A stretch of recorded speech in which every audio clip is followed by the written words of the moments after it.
भगवान श्री चैतन्य महाप्रभु की जय हो। श्री श्री रुक्मिणी द्वारकाधीश की जय हो। श्री राधे रानी की जय हो।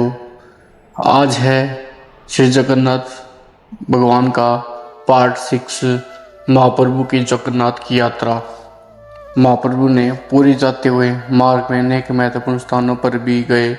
उन्होंने गोपीनाथ के मंदिर का दर्शन किया, जिन्होंने अपने भक्त श्री माधवेंद्रपुरी के लिए खीर चुराई थी। तब से गोपीनाथ जी क्षीर चौरा गोपीनाथ कहलाते हैं। महाप्रभु ने बड़े चाव से इस कथा का आस्वादन किया। चुराने की प्रवृत्ति परम चेतना तक में पाई जाती है, परंतु यह प्रवृत्ति भगवान द्वारा प्रदर्शित की गई थी, अतएव इसकी विपरीत प्रकृति समाप्त हो गई और परम विचार के आधार पर श्री चैतन्य महाप्रभु द्वारा भी यह पूजनीय बन गई कि श्री भगवान तथा उनकी यह चौरवर्ती एक तथा अभिन्न है। कृष्णदास कविराज गोस्वामी ने श्री चैतन्य चरित्रामृत में गोपीनाथ जी की रोचक कथा का विस्तार से वर्णन किया है। उड़ीसा में बालासोर स्थित रेमुणा के शीर्ष चौरा गोपीनाथ मंदिर में दर्शन करने के बाद महाप्रभु पुरी की ओर चल पड़े। रास्ते में उन्होंने साक्षी गोपाल मंदिर की मुलाकात की, जो दो ब्राह्मण भक्तों के पारिवारिक झगड़े के संबंध में साक्षी रूप में प्रकट हुए थे। उन्होंने साक्षी गोपाल की कथा बड़े ही चाव से सुनी, क्योंकि वे नास्तिकों को यह बताना चाहते थे कि महान आचार्यों द्वारा संस्तुत मंदिरों के पूज्य आचार विग्रह कोरी मूर्तियां नहीं होती, जैसा कि कम बुद्धि वाले लोग आरोप लगाते हैं। मंदिर का विग्रह श्री भगवान का सच्चा अवतार होता है, अतः वह विग्रह सभी प्रकार से भी भगवान से अभिन्न होता है। वे अपने प्रति भक्तों के प्रेम के अनुसार ही प्रतिभाव दिखाते हैं।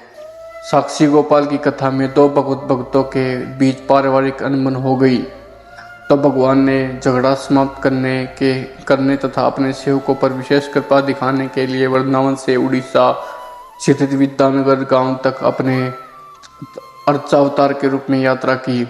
वहां से यह विग्रह कटक लाया गया। इसलिए आज भी हजारों तीर्थयात्री जगन्नाथपुरी जाते समय साक्षी गोपाल मंदिर में के दर्शनार्थ आते हैं।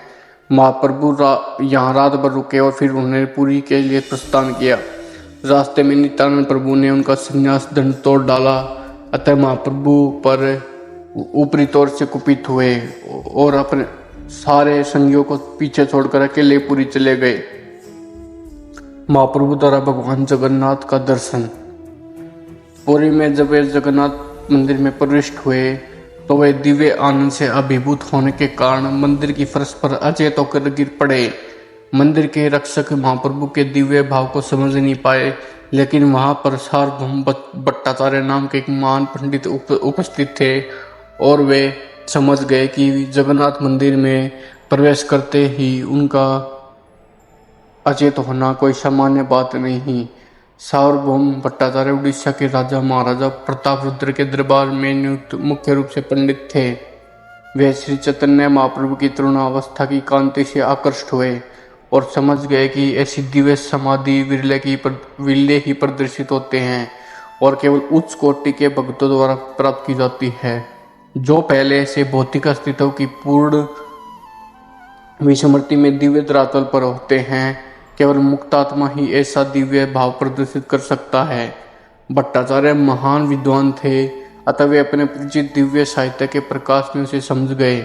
अतः वे उन्होंने मंदिर के रखवालों से कहा कि वे इस अज्ञात सन्यासी को कोई विघ्न न पहुंचाए। उन्होंने महाप्रभु को अपने घर ले चलने के लिए कहा, जिससे मूर्छित अवस्था में आगे उनका निरीक्षण किया जा सके। महाप्रभु को तुरंत ही सार्वभौम भट्टाचार्य के घर ले जाया गया। उस समय सार्वभौम भट्टाचार्य सभा पंडित अर्थात राज्य की ओर से संस्कृत साहित्य के प्रमुख होने के कारण अत्यधिक सत्ता संपन्न थे। वे भगवान श्री चैतन्य के दिव्य भाव की सूक्ष्म परीक्षा करना चाहते थे, क्योंकि कभी कभी धूर्त भक्त अबोध जनता को आकृष्ट करने और उनसे लाभ उठाने के उद्देश्य से भौतिक रूप से अद्भुत भाव की विकारों की नकल करते। भट्टाचार्य जैसे विद्वान ऐसे धूर्तों का पता लगा लेते हैं और पता चल जाने पर उन्हें तुरंत आविष्कृत कर देते हैं। भगवत प्रेम के भाव में इसमें प्रभु का अचेत होना। भट्टाचार्य ने भगवान श्री चैतन्य महाप्रभु की परीक्षा शास्त्रों में बताए गए समस्त लक्षणों के आधार पर की। उन्होंने यह वैज्ञानिक की तरह परीक्षा की, मूर्ख भावावेश युक्त व्यक्ति की तरह नहीं। उन्होंने पेट की गति, हृदय की धड़कन तथा नाखूनों के श्वास का निरीक्षण किया। उन्होंने महाप्रभु की नाड़ी भी देखी और पाया कि उन्होंने सारी क्रियाएं पूर्णतः रुकी हुई हैं।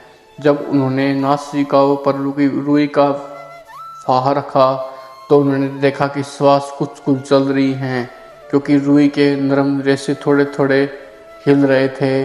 इस तरह से वे जान गए कि महाप्रभु की इच्छा समाधि असली है। अतः वे उनका उपचार निर्धारित विधि से करने लगे।